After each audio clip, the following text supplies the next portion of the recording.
Jadi seperti itu. nantinya melalui aplikasi atau platform peduli sampah ini, sampah jadi rupiah ya? Benar.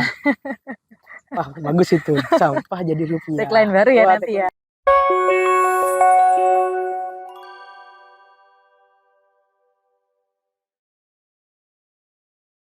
Hai, Assalamualaikum warahmatullahi wabarakatuh. Apa kabar sahabat PWI Talk? Bertemu lagi bersama Wildan di channel PWI Sumeneb dan pastinya masih di program PWI Talk. Dan sudah hadir bersama Wildan, Mas Ahmad Yani. Selamat siang, Mas. Selamat siang, Mbak. Ya, gimana sehat, Mas? Alhamdulillah luar biasa. Insya Allah sukses, Allahu Akbar. Oke, wah, lengkap ya. Mas Ahmad Yani ini, sahabat PWI Talk, itu adalah eh, co-founder sekaligus COO platform peduli sampah. Nah, Nah, emang pembahasan tentang lingkungan menjadi hal yang selalu seru diperbincangkan. Ya ya Mas Yani ya. benar. Masalah bersama ya. Bener. Dan kali ini kita juga akan membahas hal itu.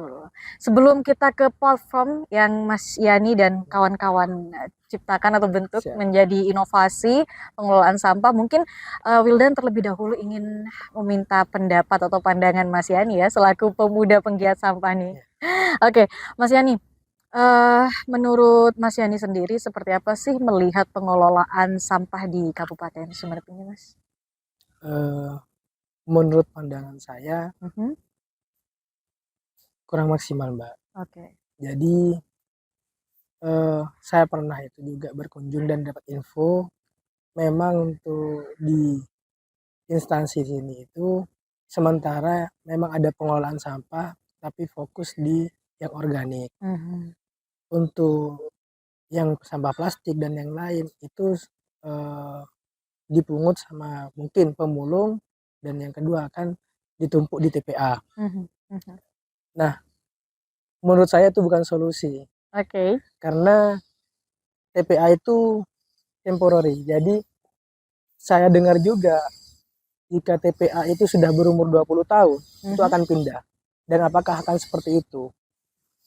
Selalu nanti setiap 20 tahun pindah untuk ngambil lagi, Mencari lahan mencari baru ya. lagi lahan baru. Seperti itu. Apakah itu solusi? Menurut saya tidak. Mhm. Makanya saya bilang kurang eh, dari sektor mana? Menurut saya dari segala sektor. Mhm. Entah dari instansi, Oke. pemerintah, terus dari personal juga dari masyarakatnya. Menurut saya itu masih belum ikut andil Mhm. Mhm. secara maksimal seperti itu. Mungkin sudah kayak oke tidak buang sampah sembarangan, tapi Oke. apakah tidak buang sampah sembarangan itu ada solusi juga? Iya, tapi Mhm. itu kurang maksimal Oke. karena pada akhirnya nanti ditumpuk juga ke Mhm. Mhm. TPA seperti itu. Oke. Menurut saya seperti itu sih, Mbak. Dan Mhm. Mhm. saya merasakan itu eh, sebelum ini saya udah lama di Surabaya Oke. kuliah. Itu dulu mungkin tidak ada yang namanya banjir. Mhm. Bukan banjir sih. Air Air mengenang, menggenang. air menggenang di beberapa titik yang dulu ndak ada dan Mhm. ketika saya sudah balik ke Sumeneb itu jadi tren. Cukup banyak ya. Ya, cukup banyak dan sampai mungkin jadi kekhawatiran masyarakat juga ke depannya seperti apa. Mhm. Mhm. Seperti itu. Salah satu contohnya itu yang pernah tim peduli sampah eksekusi di Mhm. daerah Kolor Oke. yang sempat viral juga di baratnya Javain itu. Mhm. Ternyata saluran air itu memang tersumbat plastik, sampah plastik di saluran air di perumahan Kolor sana. Mhm. Mhm. Karena Seperti itu. memang kalau misalkan pengelolaan sampah tidak dilakukan secara maksimal, terutama untuk sampah-sampah plastik ya Mas ya, itu akan menimbulkan beberapa bencana sih Mas ya. Mhm. Bukan hanya bencana tapi setidaknya untuk rumah tangga itu mengundang yang namanya hama dan penyakit. Itu Oke. sudah pasti. Kebetulan memang ibu mertua saya itu Mhm. juga eh, sekaligus tim di Surabaya itu Mhm. menjadi tim apa gitu di Mhm. Mhm. Surabaya. Nah, itu mensosialisasikan kepada warga bahwasannya sampah itu agar segera dibuang Oke. biar tidak mengundang tikus Mhm. Mhm. dan jentik. Jentik. Jadi ada tim jentik kalau di Surabaya itu. Nah, Mhm. ibu saya itu jadi salah satu pelopornya juga di kompleks sana. Oke, berarti sampah Seperti itu. juga tidak hanya berpengaruh terjadinya bencana alam nih Sobat PWI Talk, tapi juga sangat mempengaruhi kesehatan kita juga ya Mas ya. Oke, Mas, kemudian apalagi sih dampak-dampak yang bisa kita dapatkan ketika pengelolaan sampah itu tidak dilakukan secara maksimal selain dua hal tadi? Eh, ya dari dua hal itu, Mhm, terus mungkin rasa kenyamanan juga. Jadi kan kita sebenarnya tinggal di rumah gitu. mhm, Kalau semisal sampah tidak segera dieksekusi, itu kan mhm. juga risih juga. Atau beberapa titik yang tidak dieksekusi pun itu ada di Sumeneb. Itu menurut saya Oke. risih bagi mata masyarakat atau yang lewat. Itu Mhm, menurut mhm. saya tidak nyaman. Merusak estetika akhirnya Benar, ya. estetikanya ya begitulah. Berarti adanya pengelolaan sampah ini tidak hanya di tempat umum tapi juga di tempat wisata terutama ya. Bener ya, Benar, sepakat ya Mas Yani benar ya? sepakat. Salah satunya itu nanti di platform itu juga ada eh, sinergi atau kolaborasi dengan Mhm. beberapa tempat wisata Oke, luar gitu. biasa. Wah, udah mulai ke spill nih ya Sobat PWI Talk ya. Oke, untuk yang selanjutnya, kalau tadi kita berbicara bagaimana pengelolaan yang kurang maksimal di Kabupaten Sumeneb, kalau sekarang mungkin Wildan ingin bertanya dari sisi pandang atau sudut pandang Mas Yani sendiri, apa sih sebenarnya kendala utamanya? Kenapa pengelolaan belum maksimal? Kendala utamanya tetap ya utamanya itu Mhm. mindset, pasti Oke. mindset. Jadi pemikiran masyarakat tentang sampah itu disepelekan menurut saya. Saya pernah itu eksekusi di daerah kolor di sungai Mhm, sana, mhm. padahal baru saja kami bersihkan, itu sudah langsung ada yang buang sampah lagi di Oke. sungai. Menurut saya itu parah. Di saat Dan yang bersamaan di itu. saat yang bersamaan kami nunggu itu malah. Sampai nunggu, Mhm. oh dibuang lagi enggak ya, habis ini dibuang lagi ya. Dan itu sampai 3 kali. Oke. Ada sampah jalan lagi pokoknya di sungai itu. Jadi tingkat kesadaran masyarakat Mhm, khususnya di Sumeneb itu menurut saya kurang. Makanya adanya platform ini juga nanti membantu setidaknya masyarakat itu meminimalisir itu. mhm, Jika mhm. memang solusinya hanya eh, buang sampah ke sungai, jangan buang sampah, tunggu aja sebentar nanti kami jemput. Mhm, Jika memang tidak ada solusi lagi, misal nunggu nih dari pihak terkait mhm, berapa hari sekali tuh, mhm. kami siap langsung ngambil. Itulah hari Bisa itu bisa juga pun. ya. Itulah salah satunya Oke. ada platform itu. Setidaknya minimalisir ketika masa iya nyaman gitu loh Mhm, membuang mhm, sampah ke sungai. mhm, mhm, Dampak memang nantinya akan juga diambil juga sama pihak terkait. Tapi berapa hari setelah mhm, itu? Apakah nunggu sampai misal kebetulan waktu itu tidak ada pekerja yang ngambil, sampai banjir mhm. baru diambil? Betul. Apakah harus sampai seperti itu terus gitu kan? Harusnya sedia payung sebelum hujan ya, Benar, Mas Yani ya. meminimalisir lah setidaknya. Mhm, mhm. Nah, betul sekali.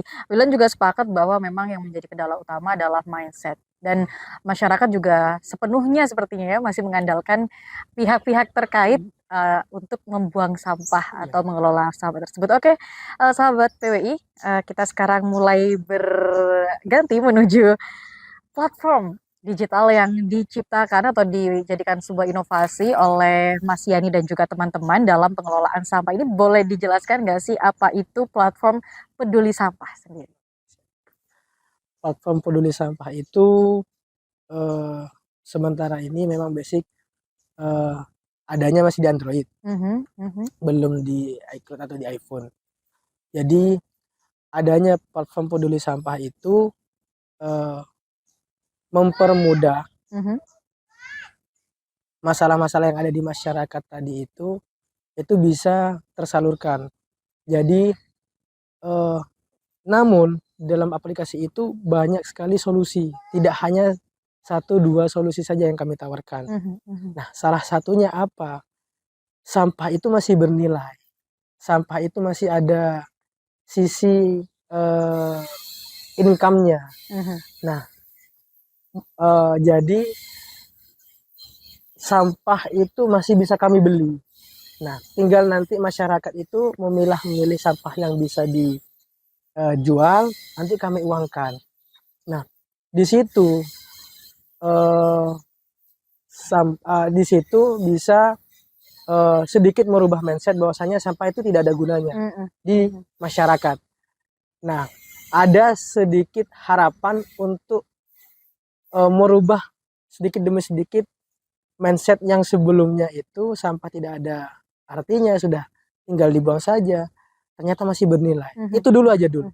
Jadi rumah tangga, instansi, ketika memang sudah bisa merubah mindset bahwasanya sampah itu bernilai, setidaknya itu sudah meminimalisir sampah itu. Nah, ada juga beberapa fitur di platform itu seperti tadi, misal malas nih untuk buang sampah atau nunggu pihak terkait, Oke. silakan bisa menghubungi kami. Di situ ada fitur jemput sampah. Jadi ada fitur buang sampah, jadi kami nanti buangkan. Itu searea Sumeneb semuanya sudah tercover. Sementara untuk area Sumeneb, kalau misal di aplikasinya itu malah sudah se-Indonesia bisa. Oh, oke. Hanya saja memang untuk saat ini karena tim peduli Sumeneb itu memang dari putra daerah Sumeneb, jadi memang fokus di Sumeneb saja dulu. Seperti itu. Dan untuk lingkup untuk jual buang sampah itu sementara kami fokuskan di area Sumeneb saja. Yang mungkin sekarang lagi genting-gentingnya. Tapi untuk jual sampah itu di area Kabupaten Sumeneb itu masih bisa sudah. Walaupun nanti di Talango ataupun di Pasongsongan itu bisa. Oke. Berarti menjaring daerah pelosok juga lah ya. Benar. Ya, Mas ya. Oke. Tapi sebelum kita lebih jauh, Wildan pengen tahu deh triggernya yang akhirnya membuat teman-teman, oh yuk bikin nih platform kayak gini, itu apa? Ya itu tadi salah satunya. Saya melihat dari pandangan saya, pertama itu simple. Dulu udah pernah banjir, sekarang kok sering menurut saya. Itu. Yang kedua, risih ketika ada pandangan tidak enak di beberapa jalan ada sampah. Terus yang ketiga, saya pernah jalan-jalan juga ke TPA. Apakah nanti akan menggunung seperti ini terus? Seperti itu. Memang tidak bisa memberantas total sampah, tetapi setidaknya meminimalisir itu terjadi. Salah satunya yaitu tadi mengurangi sampah itu. Yang kedua, ini dari keluarga saya sendiri, itu gampang banget untuk buang sampah, dan itu yang menurut saya sampai segininya gitu. Itu yang juga jadi salah satu faktor kuat keluarga saya sendiri ternyata seperti itu. Dan akhirnya sekarang pun itu saya siapkan trash bag di rumah. Ini pilih-pilih ini masih bisa, ayo dikumpulkan ke sini saja yang bisa bernilai. Yang satunya silahkan dibuang ke TPS terdekat, seperti itu. Itu sih. Oke, luar biasa sekali. Tadi ada beberapa fitur-fitur yang sudah disebutkan ya, Mas. Tapi apakah dari sampah-sampah yang nantinya dijual ke tim peduli sampah, ini sepenuhnya dikelola atau mungkin ada lagi apa ya kayak sisa-sisanya yang juga akhirnya dibuangnya ke TPA juga gitu? Oke, kalau semisal makanya di aplikasi itu sudah diklasifikasikan yang memang masih bernilai. Salah satunya itu ada botol, tutup botol, terus ada kertas. Nah, sementara yang sudah jalan itu sudah kertas. Nah, kertas apakah ada sisanya? Tidak ada. Ini kertas, saya masih belum menyentuh yang namanya karton atau kardus. Tapi nanti ke depannya pasti akan menyentuh di situ. Nah, kertas itu nanti diolah di mana? Nanti kami kirim itu diolah ke pabrik di Mojokerto untuk didaur ulang lagi. Nah, disitulah ada yang namanya sisi bisnisnya mungkin seperti itu. Nah, untuk botol sudah pasti bisa. Di situ bukan pihak vendor yang mengelola, kita pun masih bisa. Kita cuma hanya menyiapkan oven sama cetakan, itu sudah bisa menjadi sesuatu yang bernilai lagi, menjadi sesuatu yang berguna lagi. Salah satunya dulu waktu saya di SMA, waktu di Muhammadiyah, itu ada LKTI, Lomba Karya Tulis Ilmiah, itu kami membuat marmer imitasi dari gelas plastik. Itu gelas plastik dengan kemungkinan satu karungan ya atau lebih, itu sudah bisa membentuk satu persegi imitasi marmer yang itu sudah menyerupai marmer. dengan ketebalan-ketebalan tertentu dan itu kuat banget. Mhm. Sudah sampai dites uji juga dan itu sempat mendapatkan juara juga waktu dibawa ke Malang. Jadi Seperti nantinya itu. melalui aplikasi atau platform peduli sampah ini, sampah jadi rupiah ya? Benar. Wah, bagus itu. Sampah jadi rupiah. Tagline baru ya Wah, nanti tagline ya. baru jadi